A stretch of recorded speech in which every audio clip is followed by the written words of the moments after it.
everybody, and welcome to Right Here, Right Now, live Buffalo football talk presented by Forefathers Organics. I'm your host, Alex Brasky, alongside my co-host, Ajay Cybulski, here for the Batavia Daily and Livingston County News. Each week, we'll discuss Buffalo's favorite football team, along with all the comings and goings from Orchard Park, thanks to our friends at Forefathers Organics in Dansville. Unlock the power of nature with Forefathers Organics, your premium CBD store. We offer the highest quality CBD and hemp products to liberate your mind, body, and soul, helping you live happy and free. Our mission is driven by excellence and transparency, using cutting-edge scientific methods to combat stress and target issues at their source. From potent ingestible CBD to soothing topicals, all our products are USDA certified organic. Discover all natural wellness from farm to table. Visit forefathersorganics.com for more information. All right, AJ, another thrilling edition of preseason Lost your audio. football. Lost your audio. What's that? All right, AJ, and another exciting edition of preseason football here at Acrisure Stadium in Pittsburgh, as the Bills win it 9-6 over the host Pittsburgh Steelers, and a little bit more of an exciting game this week than we had last week against the Chicago Bears.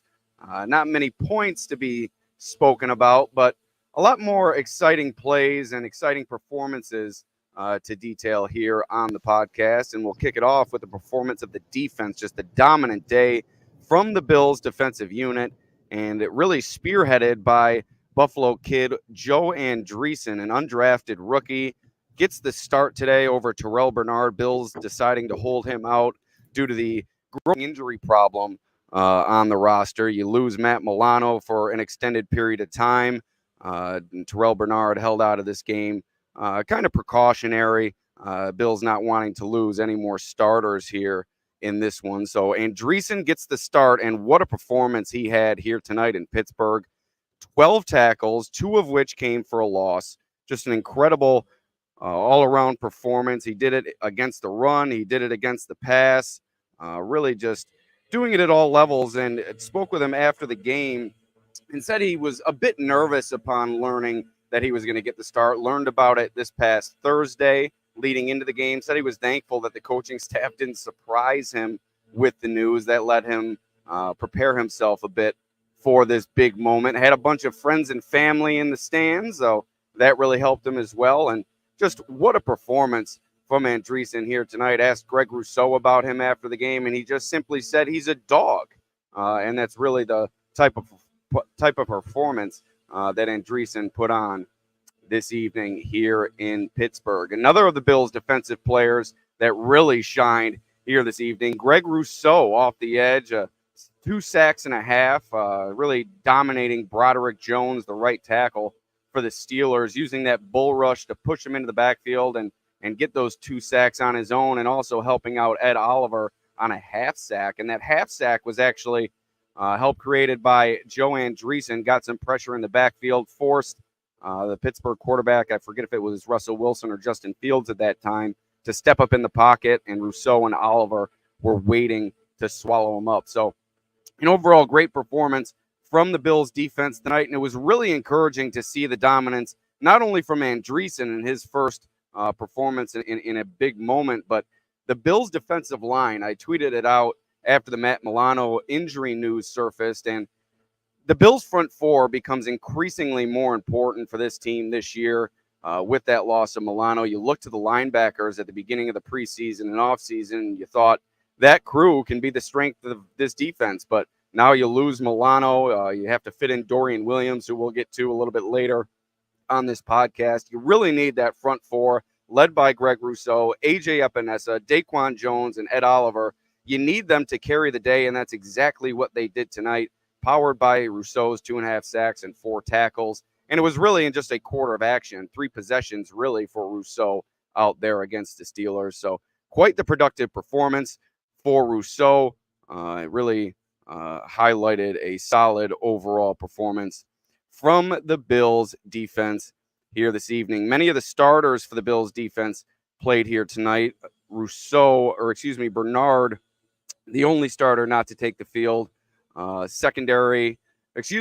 Damar Hamlin, also, who has been inserted into the starting lineup with injuries to Cole Bishop and Mike Edwards. He also did not start today. He sustained an apparent injury during the Thursday joint practice with the Steelers, believed to be a leg injury.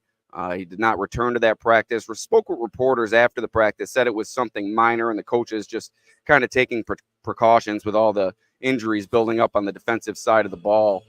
So Hamlin, Bernard not out there. The rest of the Bills starters out there. Von Miller did not participate tonight. He was out there for warm-ups, but threw on a hat and just watched from the sideline throughout the game. Some of the Bills' offensive starters also played in this one. Josh Allen did not take the field. Sean McDermott mentioning after the game that was a result of some wet weather sweeping through the Pittsburgh area before the game. The rain stopped before the game kicked off, but with the wet surface here on the natural grass at Acrisure Stadium, Sean McDermott electing to take the safe route and not risk an injury to the franchise quarterback. Allen joked after the game that he was going to bust McDermott's chops for the next few weeks in calling it a soft move on part of the Bills' head. A few more injury updates from the game here tonight. Obviously, you didn't have Milano out there. Hamlin, we mentioned. Bernard, we mentioned. Bishop and Edwards remained out. Wide receiver Curtis Samuel, who initially it was a vet rest general soreness day for Curtis Samuel, but he's now missed 2 straight practices and this preseason game. Maybe just taking the safe route with him as well, knowing that he's a veteran player in this league and not wanting keep piece of this passing game to get more dinged up before the regular season begins. Linebacker Nicholas Moreau missed the game with a core groin injury. He's been out for weeks. Balin Spector, who was out of Thursday's joint practice with a calf injury, missed tonight's game. Wide receiver Lawrence Keys, edge rusher Casey Toohill, and offensive lineman Travis Clayton also out for this one. Tight end Dawson Knox returned to the field after missing Thursday's joint practice with the Steelers and recorded a 9-yard reception before exiting the game following Buffalo's second possession, along with tight end Dalton Kincaid. The Bills continue to pull their starters throughout the first half. Keon Coleman did start the second half out there, so he did see some time in the third quarter. There was a play. Coleman finished the game with 1 reception. There was a play near the goal line. Trubisky tried to find him over the middle. Coleman extended to try to make the catch, let the ball go off his fingertips. Not an easy catch, kind of a ball thrown wide by Trubisky, but I think if you ask Coleman, that's one he would have liked to haul in. But not much to write home about from him. And I guess we just got AJ back on the stream, so I guess our next topic, we'll talk about the backup quarterback and Mitch Trubisky. Just another rough performance from him. He left the game with a knee injury, as did defensive tackle Austin Johnson. He left, can't remember what the injury was for him. Tight end Quentin Morris also left the game, and edge rusher Javon Solomon also left the game, none of which returned to action. And in addition, Marquez Valdez-Scantling, who sustained a neck injury, and he did not return as well. Saw him in the locker room after, walking around, so hopefully all is well with him. But getting to the Mitch Trubisky conversation, AJ, just another rough performance from him. The Bills have a backup quarterback problem. If Josh Allen goes down, obviously the season is in peril, but there's often times in this league where you lose a starting quarterback for a week or two and you need a serviceable backup to step in and at least carry you through a couple of games. And right now, Mitch Trubisky does not look capable of doing so. Yeah, sorry for whoever was listening, technical difficulties on my end, the computer crash. So unfortunate here, but time to retire the Chromebook, I think, AJ, for good. I think this was the death knell. This is the death knell. So glad Alex had to go solo for some first 10 minutes of the show. So shout out Alex for carrying it. But yeah, so with Mitch Trubisky, I think there is some concern, right? You saw him, I think, struggle, whether it was getting the ball to his receivers in terms of accuracy or just kind of getting rid of the ball at all. You saw him get sacked twice where you felt like the offensive line held up long enough for him to, get rid of the ball or get through his reads and find someone to get the ball to, and he just didn't. So I think you do have a Mitch Trubisky problem. Now, where do the Bills, put that in their priority list of like it being a problem compared to all the other issues or problems that are going on? I'm not sure. Do they make a switch after this game? And now he's banged up, right? Left the game with an injury. So that's also something to take note of. I mean, I don't know. Where do you really feel like Trubisky the panic level is for the Bills on that end, because I just don't know like what they'll do. Like you've talked about several times with Ryan Tannehill, maybe they would go out there and sign someone like that to. I think it would be an instant upgrade at the position over Mitch Trubisky. So we'll see what happens there, but I think the backup quarterback is definitely a concern right now in Trubisky. I mean, the Bills have yet to score a touchdown, so that's definitely not a good thing. Yeah, and really with me, the problem with Trubisky is just his unwillingness to get rid of the football. He's taking sacks that he shouldn't, and today he just threw one of the worst passes I've seen all preseason, airmailed it over Quentin Morris right into the waiting arms of safety Miles Killebrew. Just in all phases, Trubisky has looked skittish out there, tentative on his throws, and really lacking confidence for an NFL quarterback. You had Ben DiNucci out there who spent just a short time with the Bills, and I think his confidence level looks a little bit higher than Trubisky's at this point. So I'm not sure how high of a priority it is for the Bills. I'm not sure you'll see them make a move at the backup quarterback, but I mean, week after week, Trubisky continuing to put these dreadful performances on display. I don't know how you don't think about it if you're Brandon Beane and company, because the offensive line played better today. I thought they protected well. Running backs did good picking up blitzers, and Trubisky still couldn't find his way to a decent day. 9 of 13 passing, 86 yards, and an interception.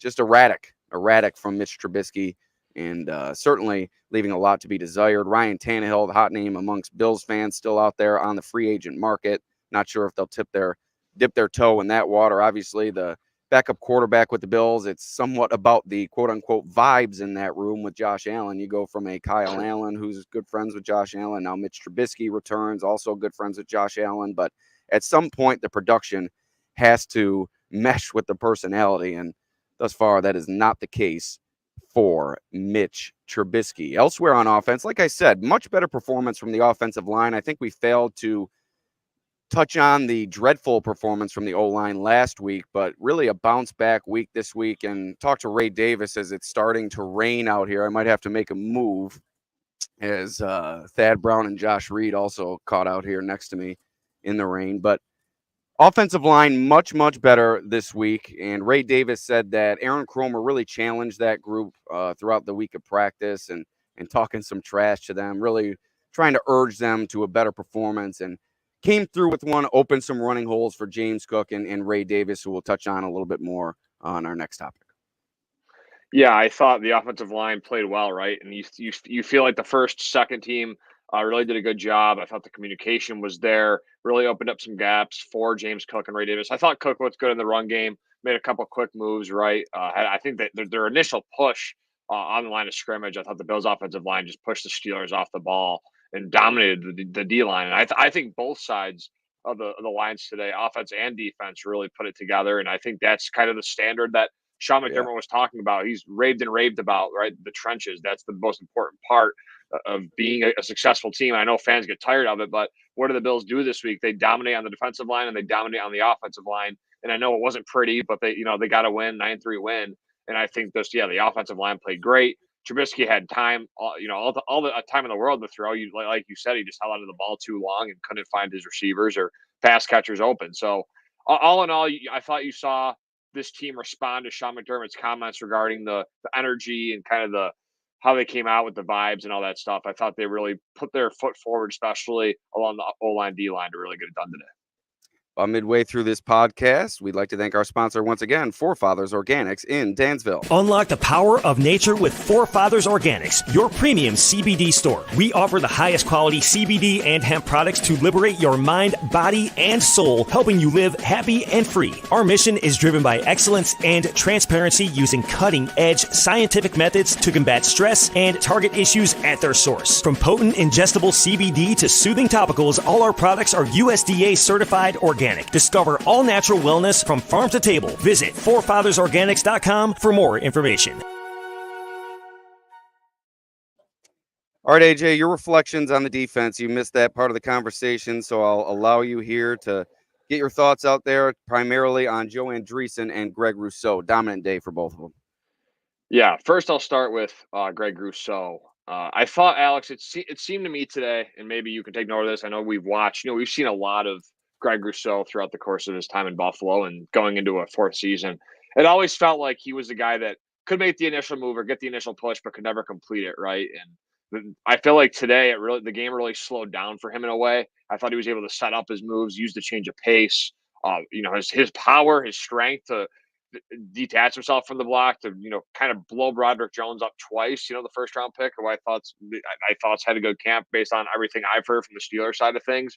He just dominated that matchup, made the rookie look like he didn't really belong at this point, and 2.5 sacks in a quarter. It's just impressive from Rousseau. You really just saw him flash all over the field. And then Joe Andreessen, I think the most shocking part of today's game was just him being out there, right? And then his performance was even more surprising. I thought just him getting the start at middle linebacker. When I saw that, my dad's a Lancaster grad, so I think there's a little more. When I'm watching the game with him, and he's obviously, there's a Lancaster kid out there making plays. Let's see what happens with him. He's kind of been, no one's really talked about him, right, Alex? Like there hasn't really been much discussion surrounding Joe Andreessen, and then all of a sudden he gets to start at middle linebacker with the Balen Spector injury, and maybe even has a leg up in the depth chart over Deion Jones. So who knows? I think where you really think if he can make the 53-man roster right now, I don't know if that's still a question. Like, is that still a possibility? Can it happen? I don't really know right now. Probably too early to tell. There's so many names in that linebacker room, but what a performance from a guy that walks on basically, bets on himself and comes out and puts on really a show. There were a couple times, where he seemed a little bit tired or pursued at times, but overall, it was a very impressive outing. 12 tackles, 2 for loss, led the entire game in tackles. And you're just looking at a kid that, what a story. It really is a good story, a feel-good story. And no matter what, if he doesn't make the Bills team, if he does, I think this performance tonight changed his life. I really do think that. And just talking to him after the game in the locker room, you could tell that, not that the moment is too big for him, because clearly it wasn't with his performance, but he's still kind of awestruck by the moment out here. We're talking to him after the game and not really shaking, but you can tell he's kind of nervous to speak with us in the locker room and really kind of thinking through his words. Just that rookie feel, and it's really wholesome to watch him take advantage of this opportunity, especially being a Buffalo kid. You know it as well as I do. Most of us grew up wanting to play for the Bills, and he goes to UB and now a chance to really try out for the team, and he parlays it into a preseason start. And not only does he get the start, he puts on a show out here against one of the most physical football teams in the NFL, or at least historically so.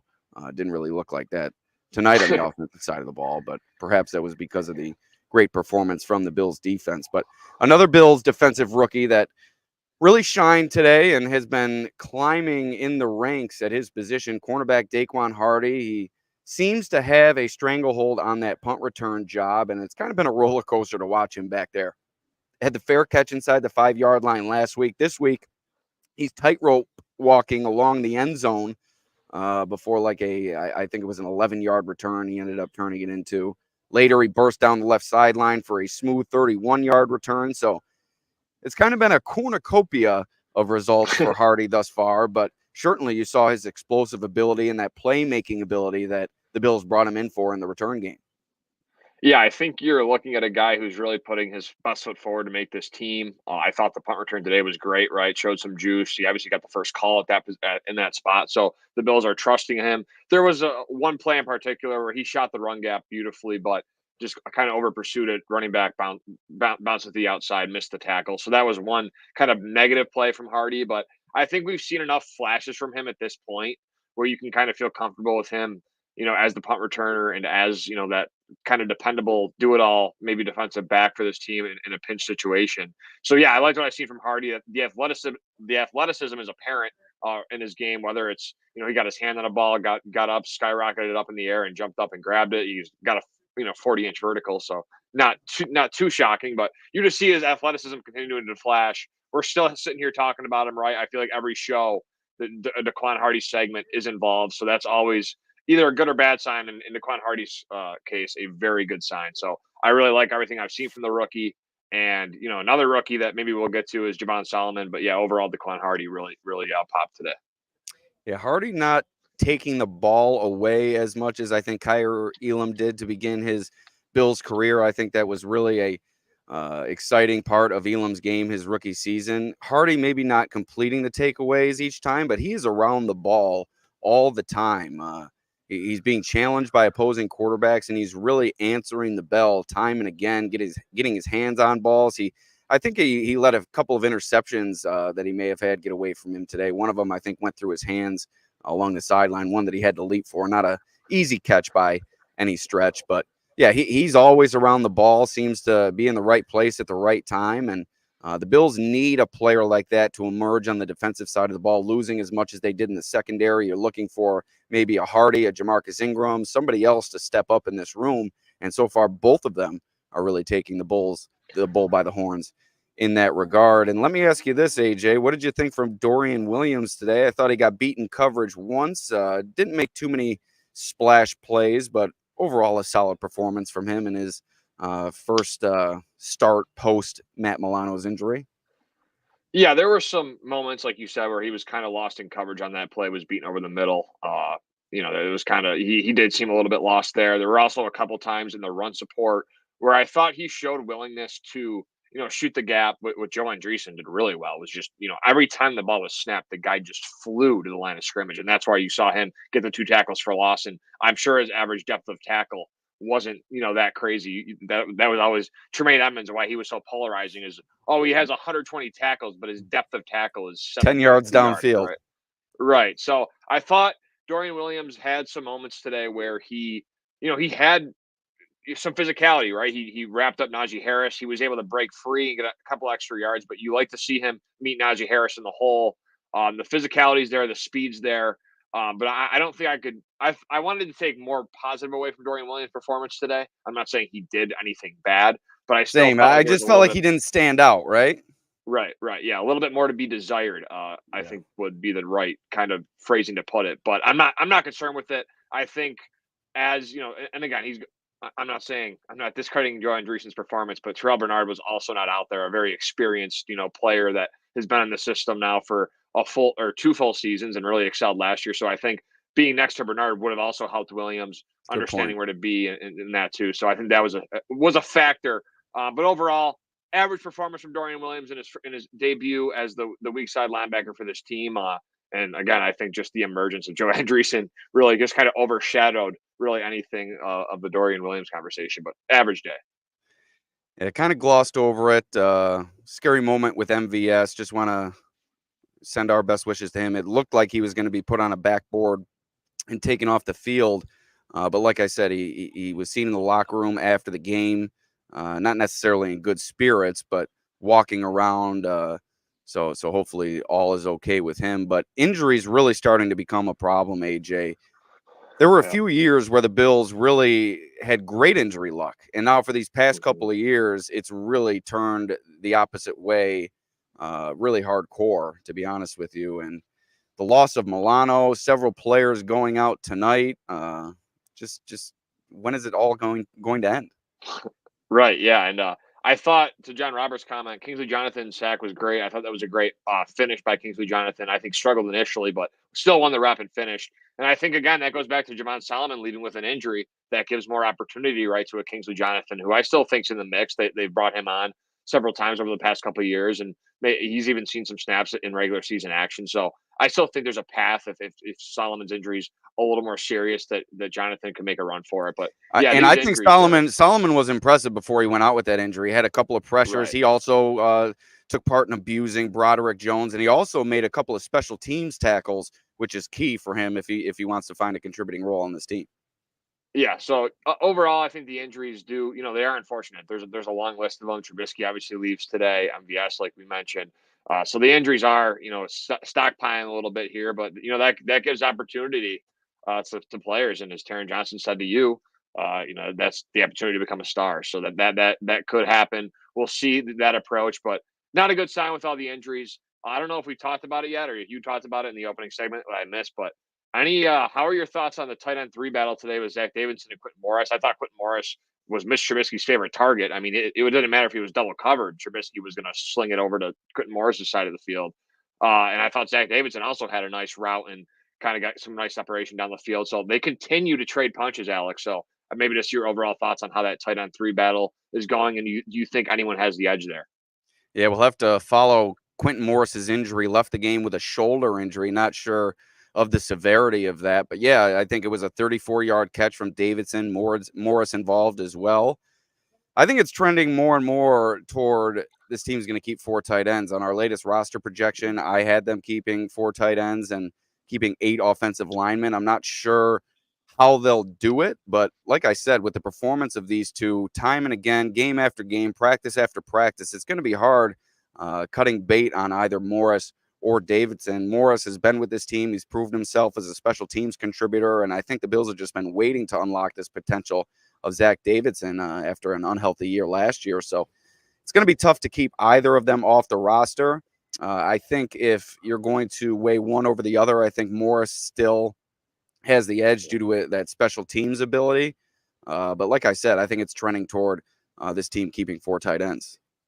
Yeah, and I think Quentin Morris is very also underrated as a pass catcher. And I'm not saying Zach Davidson's not a good pass catcher, but I would even say that I think Quentin Morris has shown enough to me. I mean, now it's my memory. Mitch Trubisky fit that nice ball into Morris in that tight window. He was able to use his hands, haul it in.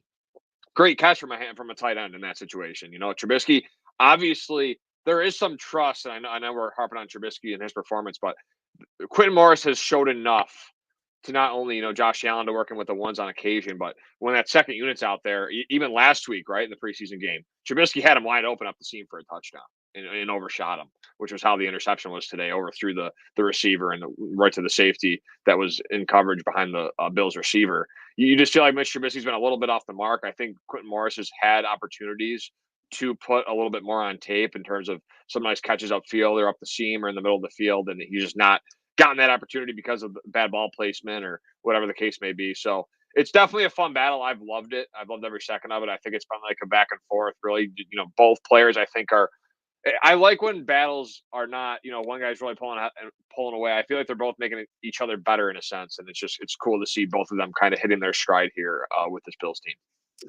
Let's end this one on a positive note. The running game really taking a step forward today. Ray Davis averaging over 7 yards a carry. The overall running game averaging over 5 yards a carry. Cook finished 6 carries, 25 yards. Ray Davis, 8 carries for 58 yards.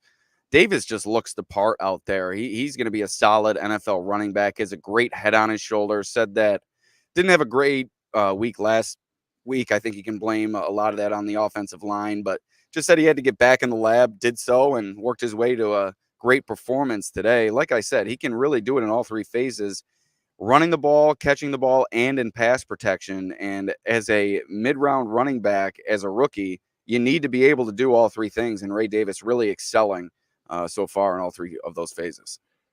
Yeah, Sean McDermott after the game spoke to the media in Pittsburgh, where you are, and said this about Ray Davis when asked about the offensive line and how they played. He went to Davis kind of on the press conference and said Ray was making some big time runs. They were physical. He was physical and almost looking for contact, squaring his pads up to the line of scrimmage. I respect that. So strong words from, you know, Sean McDermott regarding Ray Davis and his performance. I thought that Davis really looked the part, like you said, as a runner. Again, I think he's a little bit more slithery than what you'd think because of, you know, you think a physical runner that he's always just going to he wants contact and that he'll take that on. But I think he has a great balance of using his elusiveness and speed to kind of be sneaky. And when he gets to that second and third level, instead of, he can either, you know, juke you out of your shoes or he can put his head down and try and run through you to get those extra yards. So I think, hey, he's got a kind of a complete package as a runner. He also, like you mentioned, is good in the pass protection part of his game. And I think as a pass catcher, you didn't see it today, but you saw it last week where I thought he performed better in that aspect of his game. So overall, a complete guy. He's been consistent as they come.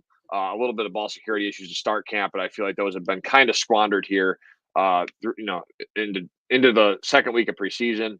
And I really like what I've seen from the rookie. And the Bills are going to, if they can remain healthy, obviously Ty Johnson has already dealt with some injury trouble. They're going to have 3 solid running backs at their disposal come the regular season. And even Frank Gore Jr. had a big day today, averaging over 5 yards a carry, 8 carries, 41 yards for the undrafted rookie. So terrible performance from the passing game, solid performance from the running game. And with that, we will thank our sponsor one last time, Forefathers Organics, where their mission is to liberate, educate, and innovate with the highest quality CBD and hemp-derived products for your mind, body, and soul so you can live happy and free. Visit them at 87 Franklin Street in Dansville online at fourfathersorganics.com or call them at 585-335-2223 to learn more about the products they offer. We forget to mention anything, AJ? Anything you'd like to add? Did you touch on Bass? I didn't. Perfect on the preseason. Still, I think he's 5 for 5 over the 2 games. Yeah. He's been a little inconsistent during training camp, but during these games, he's been on the money. I think all 3 of his kicks today were inside 40 yards, however. Yeah, so I just wanted to touch on that. I want to put that out there. 5 for 5 for Bass. Good start. Again, it doesn't really mean much, but just wanted to add that quickly before we get out of here. All right, sounds good. That's going to do it. Another episode of Right Here, Right Now in the books. Signing off from Pittsburgh and Acrisure Stadium, Alex Brasky for Ajay Cybulski. We'll see you next time. Peace out.